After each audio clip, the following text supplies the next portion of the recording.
ఏ పూజలో చూసినా కలశం ఎందుకు పెడతారో తెలుసా?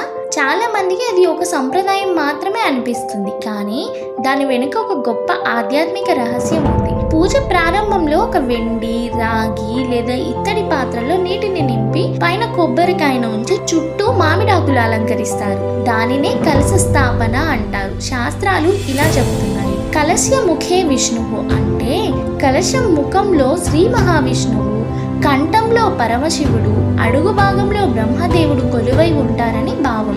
అందుకే కలశాన్ని సకల దేవతల నివాసంగా పరిగణిస్తారు. ఇంకా కలశంలోని నీరు గంగా జలానికి ప్రతీక, పైన ఉన్న కొబ్బరికాయ దైవత్వానికి ప్రతీక, మామిడాకులు ప్రకృతికి ప్రతీక.